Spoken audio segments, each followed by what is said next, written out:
back the front bench to talk about all of that. Brian Gallant, Corey Tonight, Tom Mulcair, and Rob Benzie. Corey, I'll start with you. Make it make sense. I don't know what else to say. 45-minute meeting after the telegraphing ahead of it was, nothing's going to happen. It's going to be very brief. The three of them in a room with no staff. Nothing really out of that meeting, tangible, like that we're talking about today. What do you make of it all? Well, what's one to make of it? Like, I don't know. What would I say? Donald Trump, has got 1,000 problems right now, and Canada ain't one of them. Since Gallup started doing presidential polling, he's hit, I think, a new low for any U.S. president at this point in their administration at 36% support. I think he is in a very weakened position. Almost across the board. The off-cycle elections did not go well for the Republican Party, largely because of the president and his agenda, and one of the most unpopular portions of that being the tariffs.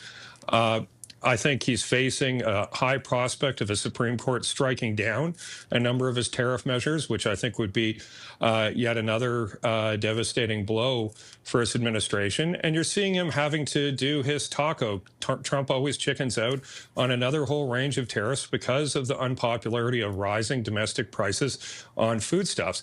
And now he's talking about tariffing fertilizer, Canadian fertilizer, much of which, unless they're going to discover potash where they haven't yet in the United States, is coming from the blessed land of Saskatchewan. I don't see an alternative for them. So what does that do? It raises food prices even more. Trump is in a lot of trouble. He's in a lot of trouble on a lot of issues.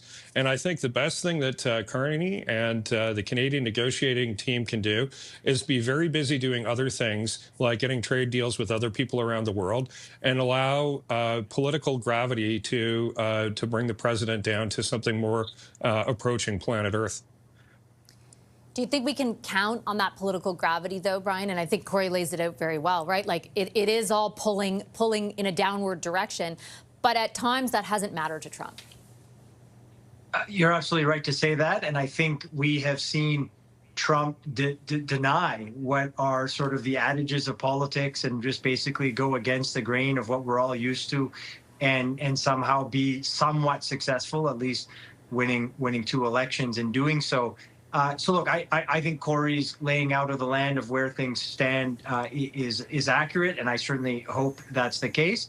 And a weakened position with him would, I think, bolster our chances of having a deal for Canada that would work well for our economy. But look, as you kind of are hinting at in your question, Vash, I mean, he has sort of defied the odds. He has sort of gone against the grain on almost anything and everything that we've ever thought would stop him or at least nick him, and it never seems to. And whether it's because he is able to do things a different way that we're not used to, or whether it's because he just doesn't care and he just keeps moving forward and plows forward, and then there's consequences for others. I don't know. But arguably, it's all, maybe coming to a bit of a halt, or at least a slowdown based on the terrain that Corey laid out, but also because we would, in historic times, see a bit of a lame duck president fairly soon. But again, I mean, it goes back to your question. He's bucked the trend so many times. I don't think we can count on that. But nevertheless, I think that the idea that he still says he likes the prime minister, we'll see. Is certainly, it's no certainty there. But I think we've all seen the president talk about Canada and talk about other countries in a much more bombastic way. So I guess, relatively speaking, that's not bad.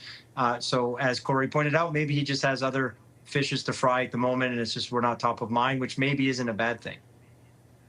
Well, and sort of that lends itself to, I think, what's emerging as a more clear picture of what will happen, let's say, from the domestic perspective, Tom, which is, there's nobody rushing to make some sort of big deal with the U.S. president, but that means that those sectoral tariffs remain in place, and then they'll have to focus on what they do, like last week in the case of Algoma, how they keep those sectors afloat, if in fact that is the objective. For how long is that arrangement politically palatable?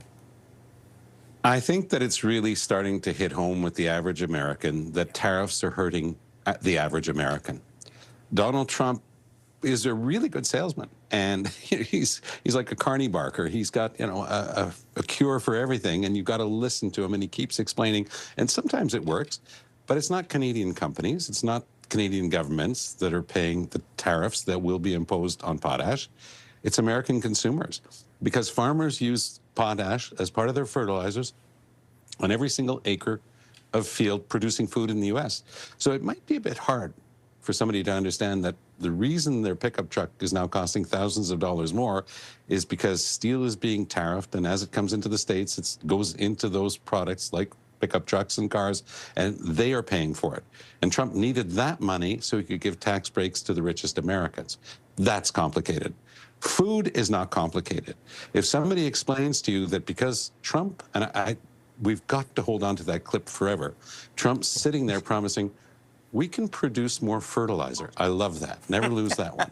But that's exactly what he does all the time. And here, the average American can say, hold on, if the Canadians had decided to put an export tax on potash, we would have been railing, saying it's going to raise the price of food in the United States. But somehow Trump believes that he's going to be able to con people into understanding that it's okay to tariff, it's turned into a verb, to tariff potash that goes into the American foods production system, and that American consumers are going to be paying for. It's madness, but it exposes Trump much more than the more arcane world of metal productions and such. This everybody gets, Vashti, simply because they go to the supermarket and they know their food's costing more because of Donald Trump. Benzie, what do you think? No, Tom and Corey and Brian are exactly right, Vashti. I mean, Donald Trump had to give a $12 billion bailout to American farmers because of his tariff policy today. Yeah. So I don't understand how when they get 80% of the potash that they use, 80% of the fertilizer they use, comes from raw materials from Saskatchewan, Corey's home province. It is so bizarre to me that they think they can invent a solution. I mean, I think part of the problem is that it's not exactly like the president is surrounded by a top-notch crew of really crackerjack advisors. He's surrounded by grifters, sycophants, second-raters. These are not people. He's not even surrounded with anyone who was in his first administration, which is, if you think about that, that's astounding. So he's not getting good advice. Not that he would take it if he did, I guess. I think we should do what our friend David Frum recommended and just bide our time, and negotiate with Donald Trump next year when he's in an even weaker position. Because, as Brian said, he is a lame duck. The midterms next year will be a bloodbath. Even if the Democrats continue to shoot themselves in the foot on certain issues, it doesn't matter. The hatred of Donald Trump, as Corey pointed out, he's underwater in the polls, and it will just mount as. They're suppressing the release of data about prices and employment. What does that tell you? That tells you that he doesn't want people to know how bad it is, even though all they have to do is go into their neighborhood Tops-friendly market in Buffalo and see how bad it is. I just have 30 seconds left, Corey. I just wanted to swing back. The question I had earlier was like, how politically palatable is that, though? For how long? Like, we're holding out while these sectors still retain all this damage. Like, you're in Ontario. The premier is, like, vocal there about the auto sector. Like, how long does that last? Spin up another ad. That's what I say. Look, I think it's palatable. I think, you know, look, people, I think, want to see this work out well for Canada, and I think we're looking at a potential with some of these tariffs being overturned by the Supreme Court. The worst thing Canada could do was agree to some kind of deal where those are imposed upon ourselves through a voluntary agreement for a prolonged period of time in order to get through the next 6 or 8 months. I just don't think that makes any sense. You know, Trump is in trouble right now. I think we should just let him be in trouble. It's kind of a version of what we were talking about with a good strategy for the Conservatives.